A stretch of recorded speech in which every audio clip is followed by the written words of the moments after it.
afectuoso saludo en Cristo Jesús a los oyentes de la Voz de María. Iniciamos su programa Caminos de Esperanza, Caminos de Fe y de Salvación. En el nombre del Padre, y del Hijo, y del Espíritu Santo. Amén. La voluntad de Dios, que creó el cielo, la tierra, el mar y todo lo que contienen, y al género humano, es que todos los hombres se salven.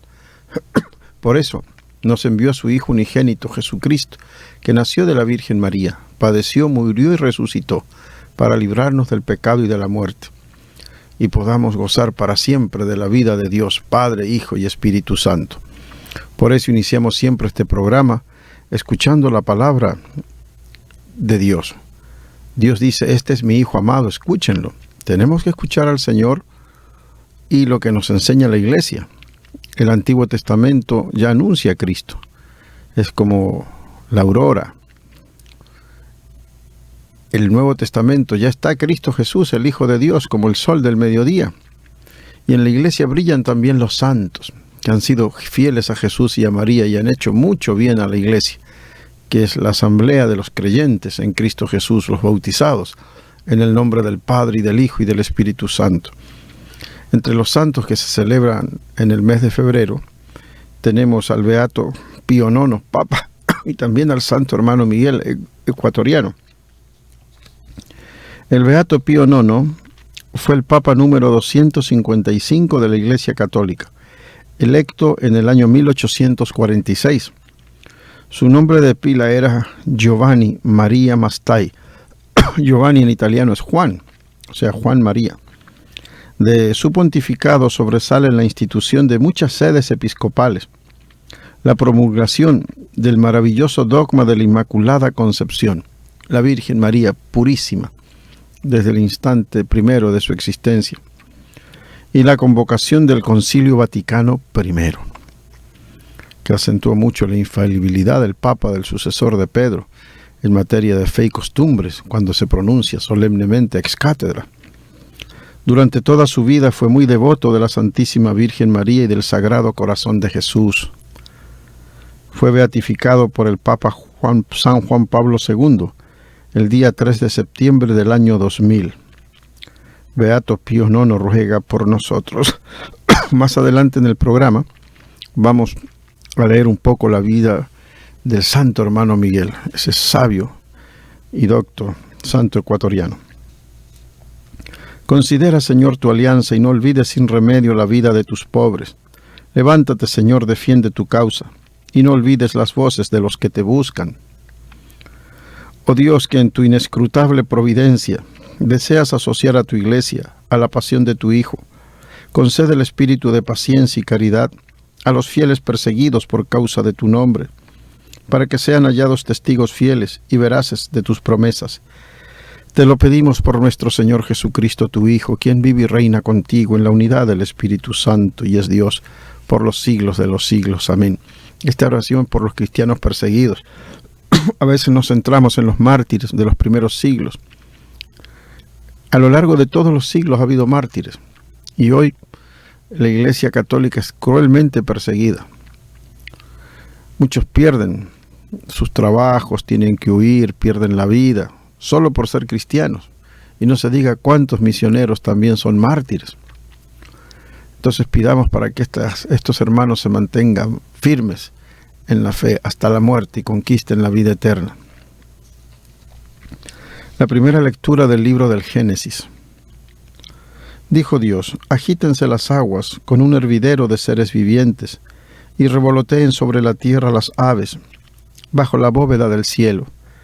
Creó Dios los grandes animales marinos, y los vivientes que en el agua se deslizan y la pueblan, según su especie. Creó también el mundo de las aves, según sus especies. Vio Dios que era bueno, y los bendijo, diciendo, sean fecundos y multiplíquense, llenen las aguas del mar, que las aves se multipliquen en la tierra. Fue la tarde y la mañana del quinto día. Dijo Dios, produzca la tierra animales vivientes, según sus especies, domésticos, reptiles y fieras, según sus especies. Y así fue. Hizo Dios las fieras, los animales domésticos y los reptiles, cada uno según su especie, y vio Dios que era bueno. Dijo Dios: hagamos al hombre a nuestra imagen y semejanza, que domine a los peces del mar, a las aves del cielo, a los animales domésticos y a todo animal que se arrastra sobre la tierra.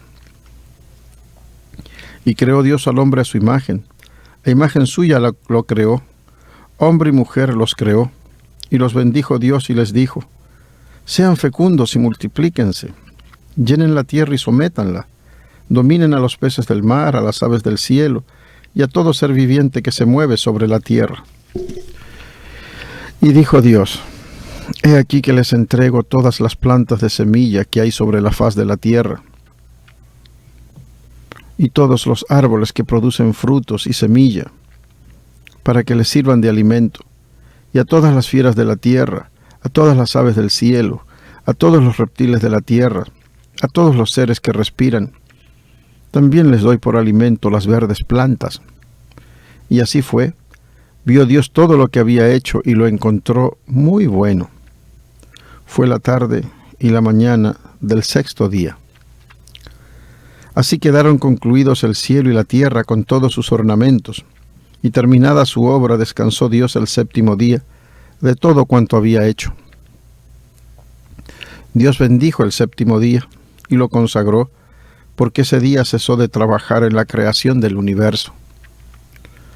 Esta es la historia de la creación del cielo y de la tierra. Palabra de Dios, te alabamos, Señor. Con qué poder crea Dios todo y lo crea para el hombre, y el hombre para Dios. Como decía San Pablo, todo es vuestro, ustedes de Cristo y Cristo de Dios. Qué admirable, Señor, es tu poder, del Salmo 8. Cuando contemplo el cielo, obra de tus manos, la luna y las estrellas que has creado, me pregunto: ¿qué es el hombre para que de él te acuerdes? ¿Ese pobre ser humano para que de él te preocupes? Qué admirable, Señor, es tu poder. Sin embargo, lo hiciste un poquito inferior a los ángeles, lo coronaste de gloria y dignidad, le diste el mando sobre las obras de tus manos, y todo lo sometiste bajo sus pies. Qué admirable, Señor, es tu poder. Pusiste a su servicio los rebaños y las manadas, todos los animales salvajes, las aves del cielo y los peces del mar que recorren los caminos de las aguas. Qué admirable, Señor, es tu poder. La belleza de los salmos, inspirados, la mayoría compuestos por el rey David,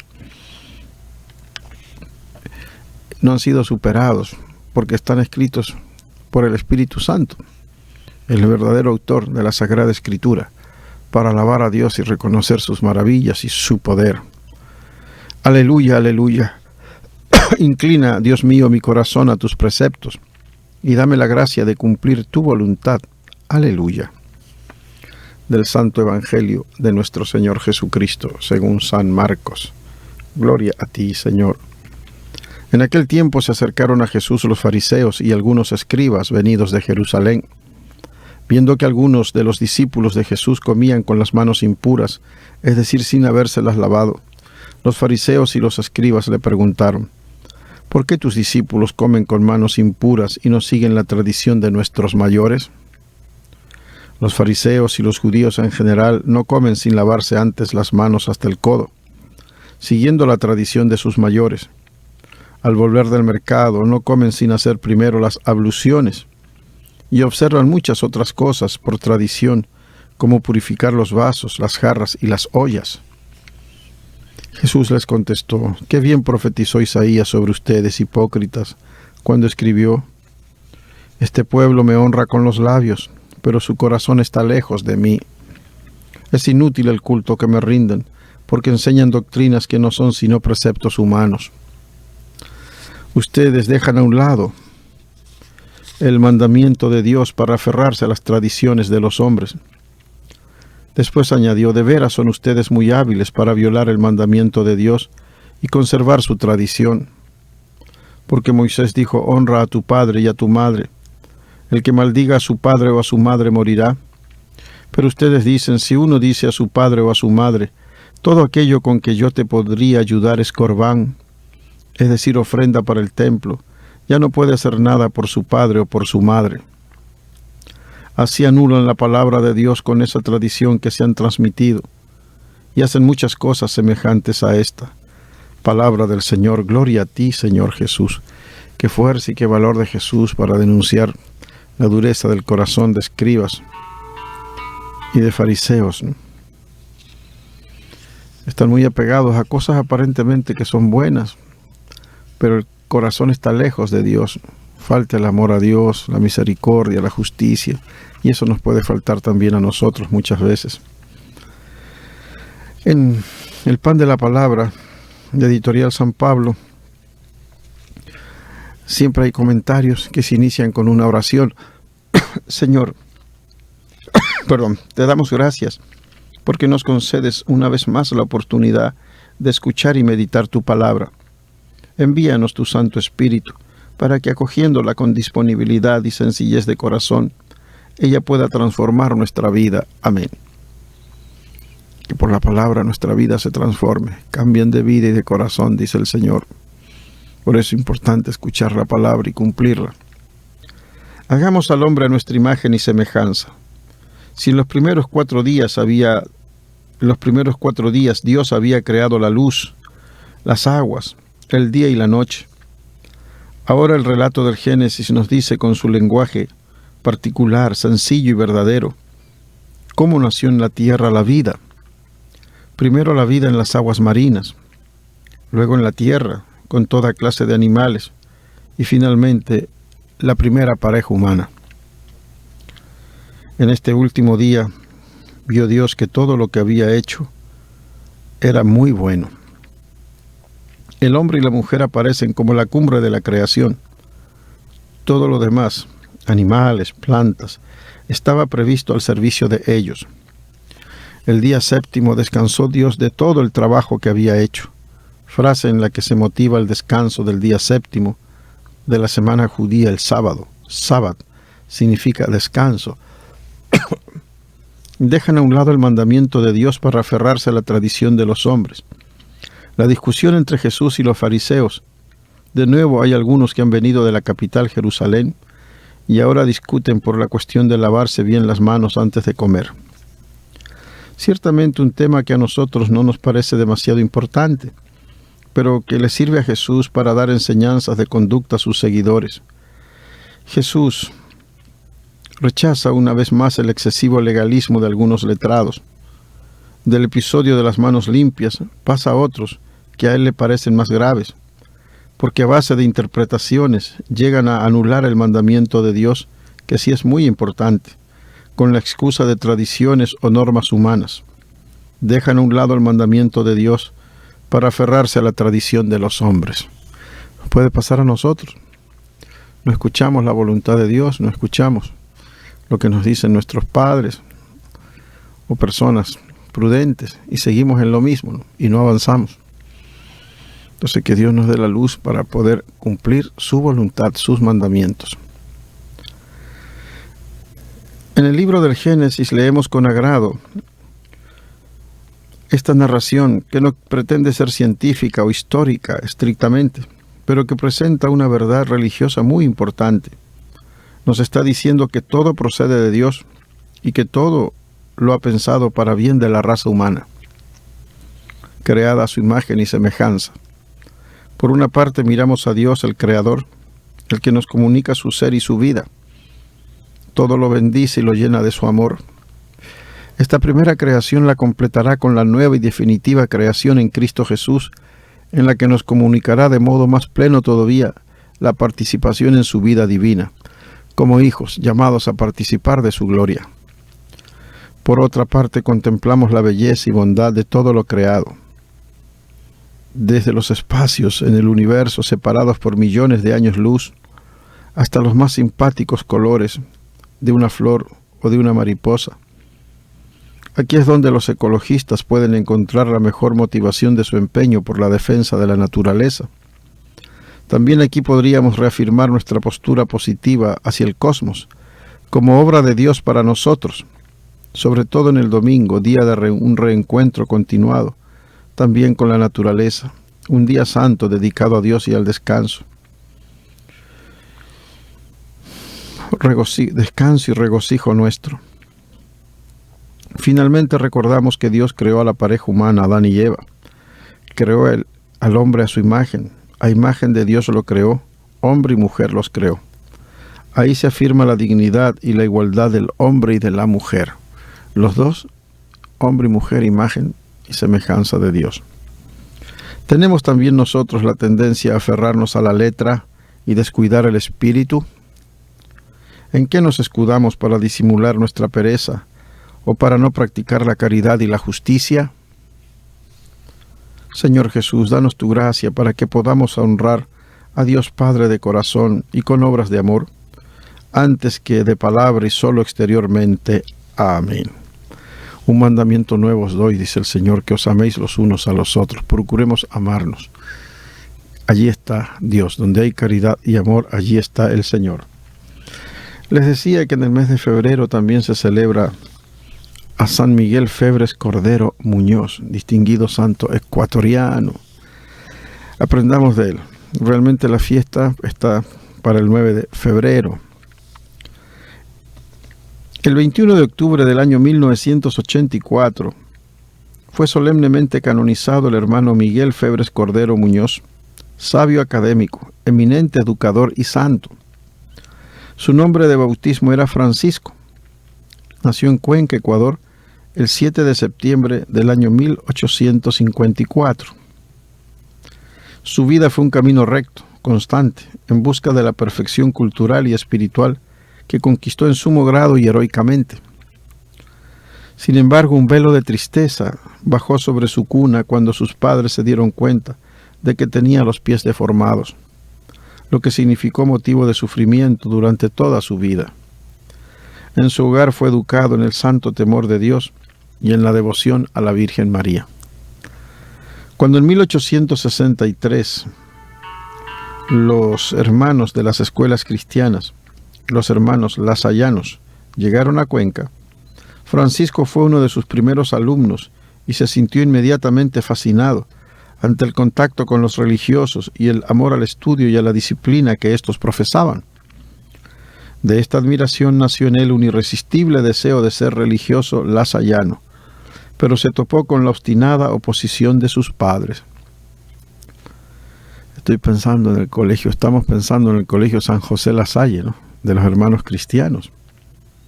Finalmente, en el año 1868, Francisco consiguió realizar su sueño, entrando al noviciado de los hermanos lasallanos, donde tomó el nombre de Miguel.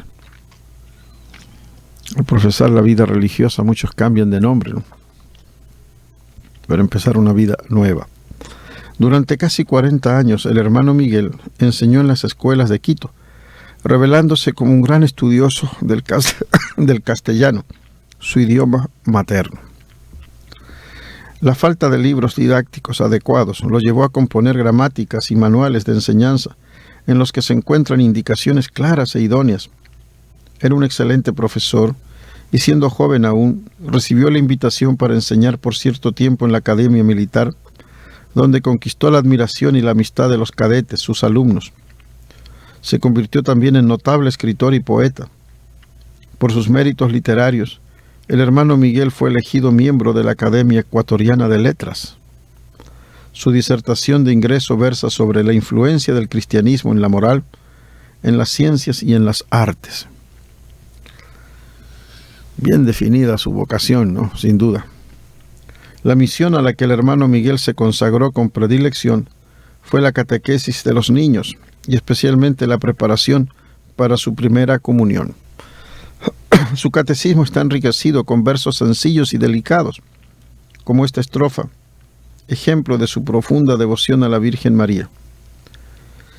Si yo, siendo tu hijo, ingrato te olvidase, si yo te afligiese pecando contra ti, oh madre, no me abandones, es locura. Entonces, con ternura, acuérdate de mí. Verdaderamente notable, ¿no? Un poeta extraordinario, ¿no? Voy a repetir esta estrofa, ¿no?, porque verdaderamente es especial, muy especial. Si yo, siendo tu hijo ingrato, te olvidase, y si yo te afligiese pecando contra ti, oh madre, no me abandones, es locura. Entonces, con ternura, acuérdate de mí. De las mejores poesías que he escuchado, ¿no?, a la Virgen María. El hermano Miguel imprimió a la preparación de los niños para la primera comunión un carácter de evangelización que involucraba toda la familia. Este contacto constante con los niños dejó en la espiritualidad del hermano Miguel una nota característica: la sencillez. Sus maneras y palabras son espejo de la infancia espiritual de Santa Teresita del Niño Jesús. En 1897 sobrevino en Ecuador una revolución anticlerical en contra de los sacerdotes, con la profanación de iglesias y la expulsión de religiosos. Lamentablemente esto se ha visto hace poco, ¿no? En ciertos países han quemado iglesias, por ejemplo en Chile. Qué pena, ¿no? Qué pecado tan grande, quemar la casa de Dios. Y qué cobardía también, ¿no? ¿Por qué no se van a quemar un cuartel militar donde los reciben ametralladora? La casa de Dios, un lugar de oración santo. Hubo profanación de iglesias y expulsión de los religiosos, ¿no?, que tanto bien hacían en el Ecuador mejorando la educación del país, fueron expulsados. Muchos hermanos tomaron el camino del exilio. El hermano Miguel rechazó ofertas tentadoras de enseñanza pública. Prefirió continuar en la dirección del Colegio La Salle con sus 1.200 alumnos, además de atender la formación de los candidatos a la vida religiosa. Más tarde sus superiores lo llamaron a Europa con el fin de enseñar castellano en las casas de formación lasallanas en Francia y en Bélgica. Pero el frío de Europa afectó su débil salud y falleció santamente el día 9 de febrero de 1910. Sus últimas palabras fueron: Jesús, José y María, les doy el corazón y el alma mía. Repetimos, antes de morir el hermano Miguel, Santo hermano Miguel: Jesús, José y María, les doy el corazón y el alma mía. Sus restos mortales fueron trasladados a Quito en 1937 y colocados en la capilla del Colegio Lasallano. En 1955, en una plaza de Quito, fue inaugurado un monumento de bronce y mármol, grabado con las palabras del presidente del Ecuador: al mejor de los maestros ecuatorianos. A él se aplican las palabras de la Biblia: los doctos brillarán como el fulgor del firmamento, y los que enseñaron a la multitud la justicia como las estrellas por toda la eternidad. Como una estrella en el cielo, que rece por nosotros y por la patria, San Miguel Febres Cordero. Bien, el Catecismo de la Iglesia siempre nos enseña cosas maravillosas. Estamos repasando mucho el bautismo, porque por el bautismo somos hijos de Dios, hijos amadísimos de Dios. No es lo mismo un ser humano que no está bautizado que un hijo de Dios por su bautismo. Por el bautismo quedamos limpios del pecado original y de todo pecado. Somos miembros de Cristo Jesús y de su Santa Iglesia y herederos de la gloria de la vida eterna. Confiemos pues cuánto nos ama Dios a los que estamos bautizados en su nombre, Padre, Hijo y Espíritu Santo. Este sacramento recibe el nombre de bautismo en razón del carácter del rito central mediante el que se celebra. Bautizar, baptisein en griego, significa sumergir, introducir dentro del agua. La inmersión en el agua simboliza el acto de sepultar en la muerte de Cristo, de donde se sale por la resurrección con Él como nueva criatura. Se sepulta en el agua, muerte, y se sale del agua, resurrección. Participamos de la muerte y resurrección de Jesucristo. Este es el bautismo por inmersión, sumergir. Pero desde la antigüedad, en la Iglesia puede ser también conferido el bautismo derramando 3 veces agua sobre la cabeza del candidato. Esto se llama por aspersión. El agua en la cabecita del niño. Yo te bautizo, José Andrés, en el nombre del Padre, y del Hijo, y del Espíritu Santo. Es un bautismo plenamente válido. Este sacramento es llamado también baño de regeneración y de renovación del Espíritu Santo, porque significa y realiza ese nacimiento del agua y del Espíritu, sin el cual nadie puede entrar en el reino de Dios.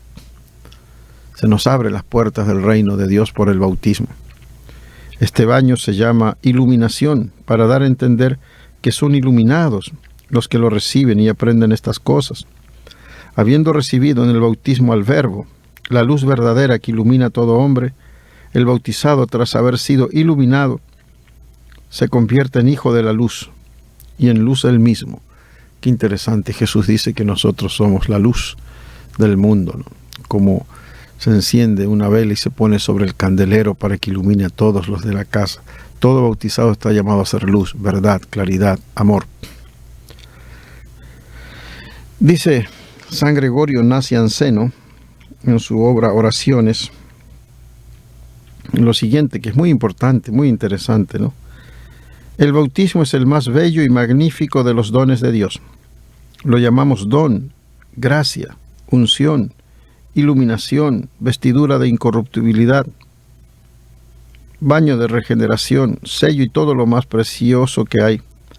Don, porque es conferido a los que no aportan nada. Gracia, porque es dado incluso a culpables. Bautismo, porque el pecado es sepultado en el agua. Unción, porque es sagrado y real. Tales son los que son ungidos. Iluminación, porque es luz resplandeciente. Vestidura, porque cubre nuestra vergüenza. Baño, porque lava. Sello, porque nos guarda y es el signo de la soberanía de Dios. Estamos sellados en el nombre del Padre y del Hijo y del Espíritu Santo para ser eternamente hijos amados de Dios. Bien, siguiendo con el tema de la defensa de la vida, unas interrogantes. La pregunta fundamental en relación con la controversia sobre el aborto ¿es el concebido vida humana? ¿El concebido en el seno materno tiene vida humana? O bien, ¿desde qué momento es vida humana el concebido? Porque algunos niegan que haya vida humana en el seno materno, lo que es absurdo, ¿no? Ese hijo está vivo desde el comienzo, ¿no? Desde que la mujer concibe. Para poder contestar a la pregunta, debemos ponernos de acuerdo acerca de los términos usados y la importancia de esta cuestión. ¿Cómo se define vivo? Vivo significa que esta criatura está creciendo, desarrollándose, madurando y reemplazando sus propias células moribundas. Significa que no está muerto. ¿Cómo se define humano? Humano es un ser biológico que pertenece a la especie Homo sapiens. Todos pertenecemos a esta especie. Tales seres son únicos en el sentido de que tienen 46 cromosomas humanos en cada célula. Estos seres humanos no pertenecen a la familia de los conejos, de las zanahorias, etc., sino a la especie humana, Homo sapiens. ¿Cómo se define persona? Persona se define por lo menos de una docena de maneras diferentes, de acuerdo con el campo o la disciplina desde la cual se lo haga. En teología se refiere al momento en que el alma es creada, en el momento de la concepción. Ya se ha concebido un ser humano. Esto es importante. Bien, no hace mucho un hermano mío con diabetes tuvo que ingresar a una clínica para una operación. Entonces, ¿qué se hace con los diabéticos cuando entran al hospital a operarse, ¿no? ¿Qué hacemos?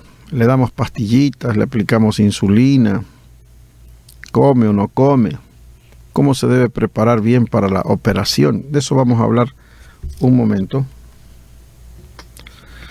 Del manejo perioperatorio del paciente diabético. O sea, ¿qué pasa antes, durante y después de la operación? Principios generales. La morbimortalidad, o sea, las enfermedades y la muerte. La morbimortalidad postquirúrgica, o sea, después de la cirugía, es mayor en las personas con diabetes que en las que no lo son. Para reducir los riesgos hay que considerar tres principios generales. O sea, eso que quede bien claro, ¿no? Los diabéticos pueden complicarse después de la cirugía. Entonces, ¿qué es lo que hacemos? Primero, los objetivos del control del azúcar, o el que llaman un control glucémico, antes, durante y después de una intervención quirúrgica, deben centrarse en evitar la hipoglucemia, la hiperglucemia excesiva y la complicación llamada cetoacidosis. O sea, que no me baje demasiado el azúcar, que no me suba demasiado y que el paciente no entre en esa complicación llamada cetoacidosis. Para ello, siempre que sea posible, se recomienda alcanzar un aceptable control metabólico perioperatorio, midiendo la hemoglobina A1C, que nos indica cómo ha estado el nivel del azúcar en los últimos 3 meses.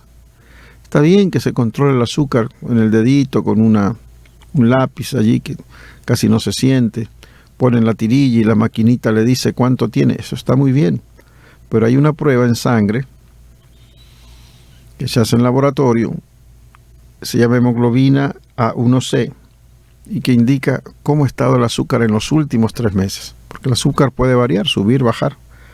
Y se recomienda que para entrar a cirugía, la hemoglobina A1C esté menos del 8%. 9, 10, 11 es muy alto, menos del 8%. Lo ideal sería, por ejemplo, 7.5, 7, ¿no? Y mantener el nivel de azúcar durante la intervención entre 100 y 140 en pacientes en estado no crítico. O sea, no es algo muy grave, el paciente ya está programado. ¿Cuánto tiene que tener de azúcar? Entre 100 y 140. Ahí estamos bien. Y inferiores a 180 miligramos en paciente crítico. El paciente entra complicado, infectado, herido, lo que sea.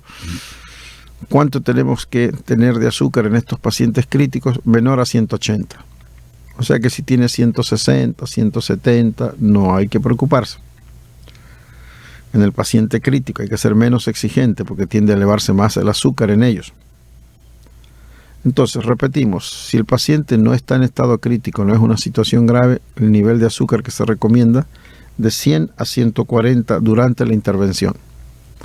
Y menos de 180 en los casos de pacientes críticos. Por eso tiene que haber alguien que esté midiendo el azúcar pues durante la operación. El doctor dice que la operación va a durar 4 horas. Bueno, midámosle el azúcar pues cada hora, ¿no? Segundo, debe mantenerse un equilibrio hidroelectrolítico normal durante todo el proceso perioperatorio. O sea, antes, durante y después tiene que estar hidratado adecuadamente y tienen que estar bien los electrolitos, especialmente el sodio y el potasio.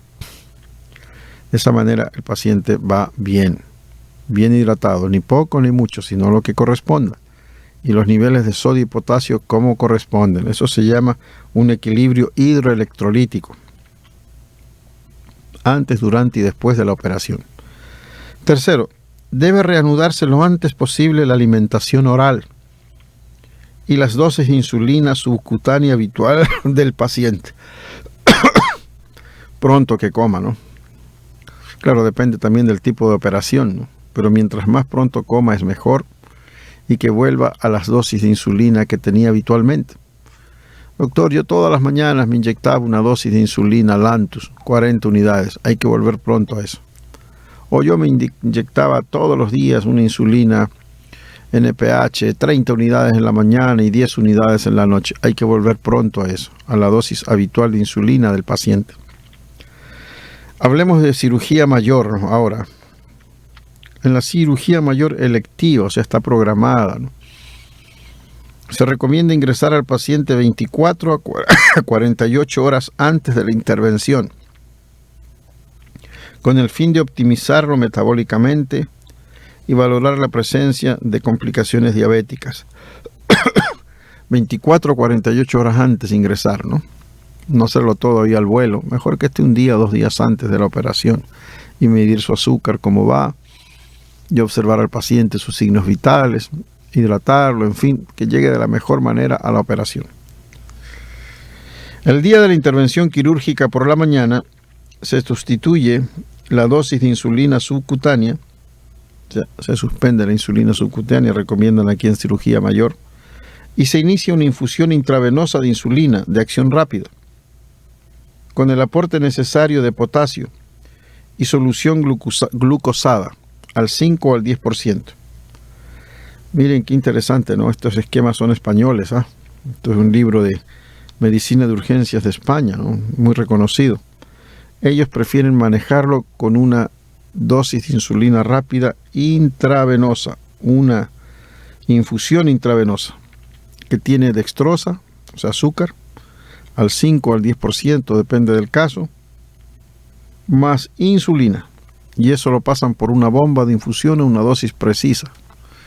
Entonces ellos creen que así se debe manejar el nivel de azúcar, con una solución de azúcar más insulina y por supuesto más potasio, ¿no?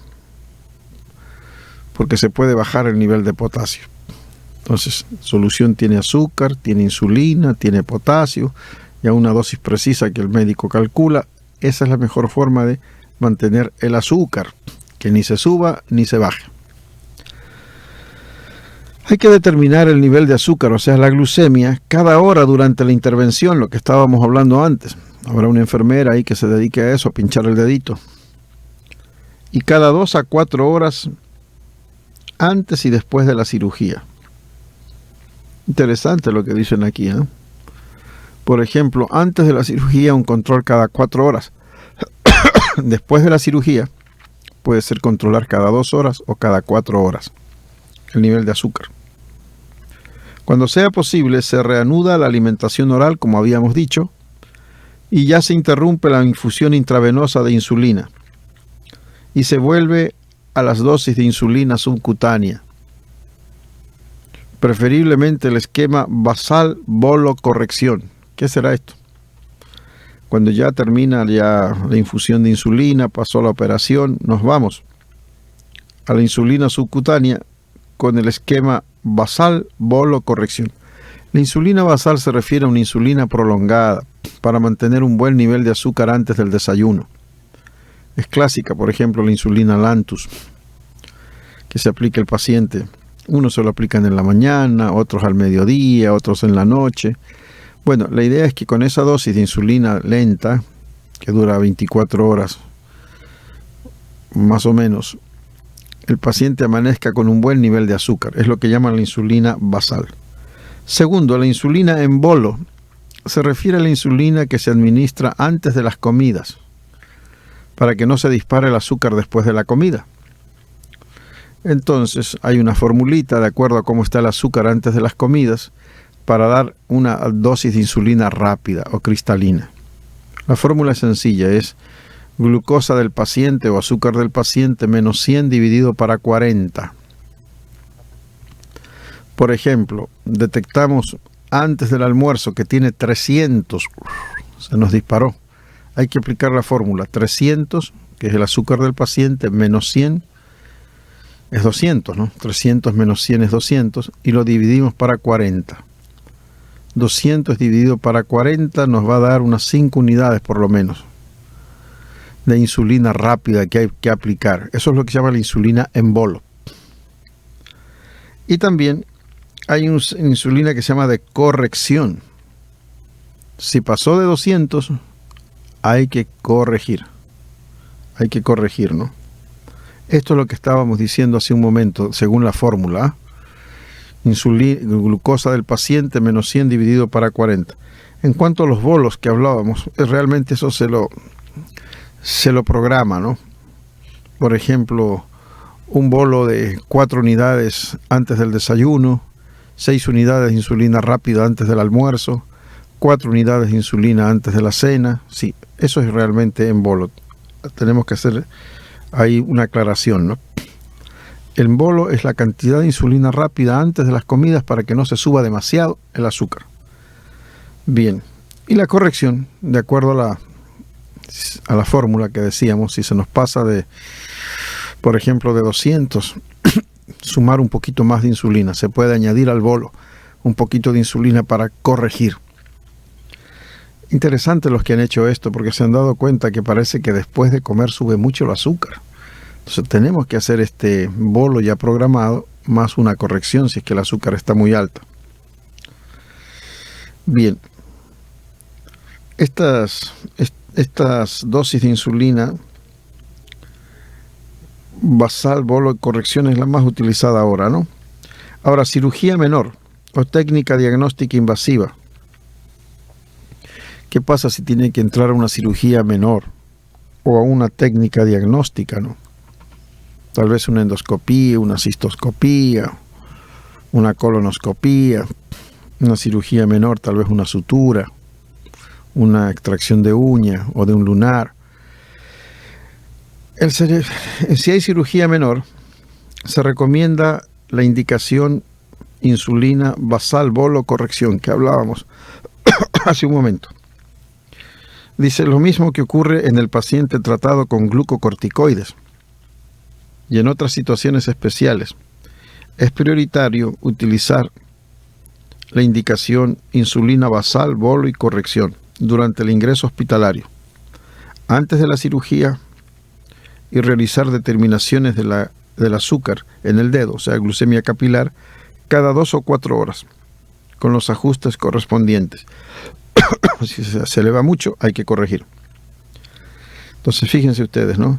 Pacientes con glucocorticoides, por ejemplo, que tienen una artritis muy intensa y les dan cortisona, y la cortisona eleva el azúcar.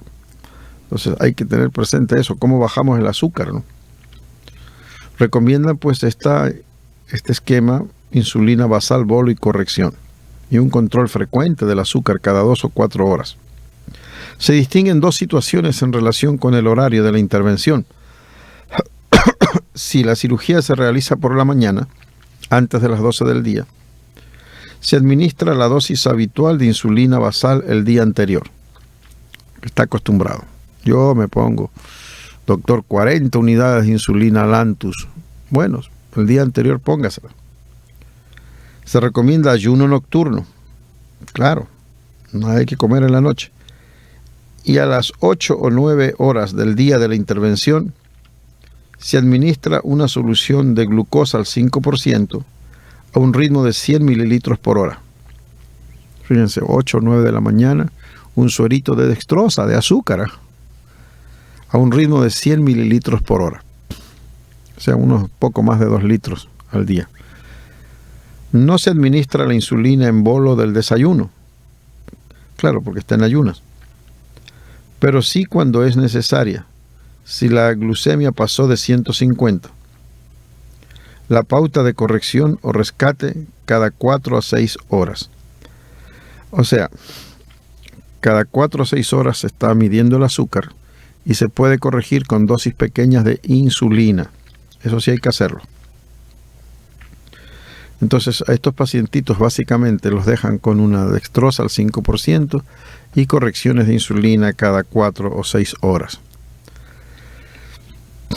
Si la intervención se realiza después de las 12 horas, está programada, por ejemplo, 1 de la tarde, se administra la dosis habitual de insulina basal el día anterior, como en el caso que ya vimos. ¿Sí? Si se aplicaba 40 unidades de insulina basal Lantus, póngase el día anterior.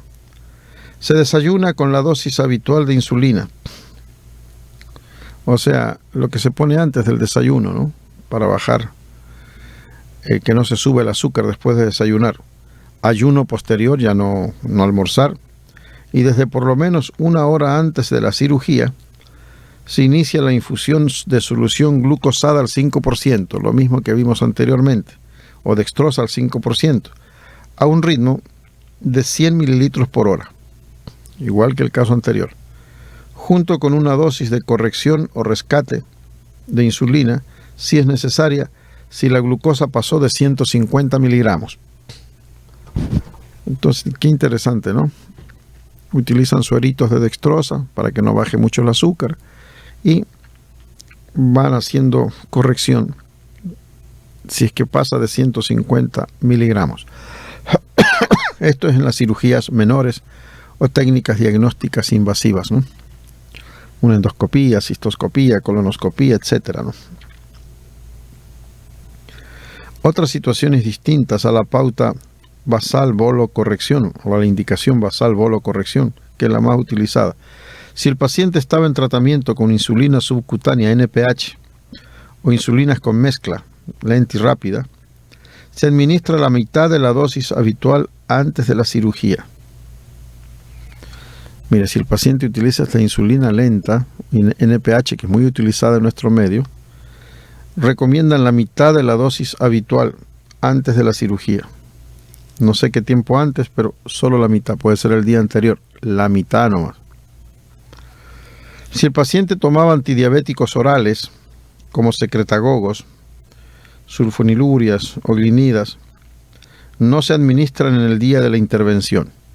O sea, el día de la operación, no pastillitas.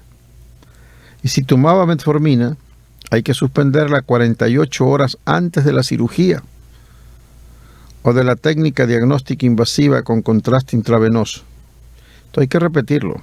Los que toman metformina, que son una gran cantidad de pacientes, suspenderla 48 horas antes de la cirugía o de una técnica diagnóstica invasiva en que van a aplicar contraste intravenoso. Es que el doctor me mandó una tomografía con contraste intravenoso. Bien, usted 2 días antes suspende la metformina. Es que me van a operar y yo tomo metformina. Suspenda 2 días antes la metformina para evitar complicaciones y proteger el riñón. Esto es sumamente importante. No se recomiendan antidiabéticos orales el día de la operación y 2 días antes suspender la metformina si es que la está tomando. Ahora, hay situaciones especiales. Por ejemplo, cirugía de bypass y trasplante de órganos. Grandes cirugías, abren el pecho, madre mía. Y hacen estos puentes venosos de la aorta a las arterias coronarias. Y el paciente dice, yo tengo 3 puentes, 4 puentes, wow. O imagínense un trasplante de órganos, le sacaron el hígado enfermo y ponen otro. O un trasplante de corazón, tremendo. Se necesita un tratamiento más ajustado y dosis mayores de insulina, llegando a precisar hasta 1.2 unidades de insulina por cada gramo de glucosa. Esto se debe a la existencia de una serie de factores que llevan a aumento de las necesidades de insulina, como el abundante aporte de soluciones glucosadas, la hipotermia, o sea, el frío por la circulación extracorpórea, le sacan la sangre para operar del corazón y el cirujano puede operar ahí tranquilo. La sangre está circulando, una circulación extracorpórea fuera del cuerpo. El uso de agentes beta-adrenérgicos, unos fármacos que pueden subir la glucosa, inmunosupresores, corticoides, etc. O sea, en estas grandes cirugías de bypass y trasplante de órganos se va a subir mucho el azúcar y se necesita más insulina. Ahora, cirugía en pacientes con riesgo de sobrecarga de volumen. No podemos darle mucho líquido. El paciente es cardiópata, es nefrópata, tiene problemas de insuficiencia cardíaca, insuficiencia renal. ¿Qué se hace ahí? Se utiliza solución glucosada más concentrada, al 10 o al 20%, y se administra a un ritmo menor. Ya no 100 mililitros por hora, sino solo 50 mililitros por hora, para no sobrecargar a ese paciente. Soluciones más concentradas de azúcar y ya no a 100 mililitros por hora, sino a 50 mililitros por hora, o sea, un ritmo más bajo. Más una infusión intravenosa de insulina rápida, con una dilución de 100 unidades de insulina rápida en 100 mililitros de solución salina fisiológica, a un ritmo inicial de 0.5 a 1 mililitros de insulina por hora. Entonces, fíjense, se les da azúcar por un lado, pero por otro lado hay una infusión que tiene insulina disuelta en solución salina y se le da por medio de una bomba de infusión una dosis precisa de 0.5 a 1 mililitro por hora de insulina, ajustándolo según la glicemia capilar en el dedo. Según cómo va el azúcar, se puede modificar un poco la dosis de insulina, ¿no?, que se está administrando en la bomba, ¿no? Entonces, fíjense ustedes, no tantos situaciones tan duras que se exponen los seres humanos. Por eso pidamos al Señor que nos libre de todo mal, que nos dé salud de cuerpo y de alma, ¿no? Alguien decía, dame, Señor, el perdón de mis pecados, la gracia del alma, la salud del cuerpo y del alma y la vida eterna, ¿no? Líbranos, Señor, de las tristezas presentes, que tengamos la vida eterna, ¿no? Entonces, hoy día pues les hemos hablado un poquito del Papa Pío IX, beato, un grande amor a la Virgen María al corazón de Jesús, pasó tiempos durísimos, tuvo un pontificado larguísimo de más de 30 años y enfrentó grandes problemas de la iglesia y del mundo en esa época, pero se mantuvo firme en la fe. Extraordinario. Pío IX ya es beato, ¿no? Lo reconoció San Juan Pablo II, ¿no? Bien, y hablábamos del santo hermano Miguel, qué santo, qué riqueza espiritual y cultural, grande poeta, escritor, educador, un orgullo para el Ecuador, el santo hermano Miguel, ¿no? Hablábamos también del poder creador de Dios, cómo crea el universo, el mar, la tierra, los peces, las aves, los animales domésticos, salvajes, al hombre, a la mujer, y le da un dominio al hombre sobre todo lo creado, el mundo para el hombre y el hombre para Dios, para glorificar a Dios. Y la creación nueva es Cristo resucitado, que nos llama a todos a esa vida eterna con Dios. Veíamos también el asunto de la vida, el concebido en el seno materno es una vida humana, no corresponde el aborto como un derecho, no hay derecho de matar a nadie, pues y menos al hijo, y dejar herida a la mujer. Esto es importante, ¿no? Porque hay muchas mujeres que se consideran feministas y progresistas y modernas y están a favor del crimen del aborto, de matar al hijo y de dejar herida a la mujer. Absurdo. Bien. Y del asunto de la persona humana que se inicia en el momento que es concebido, ¿no? Y ahí está el alma, ¿no? Respetar esa vida, que Dios nos perdone tantos pecados que hay en el mundo de aborto, de crimen, ¿no? Da consuelo escuchar que estas criaturitas están junto a Dios en la gloria, porque Dios es justo y que intercedan por nosotros. Hablábamos de las maravillas del bautismo, cómo somos hijos de Dios por el bautismo, ¿no? Y cómo se debe atender un diabético. A un diabético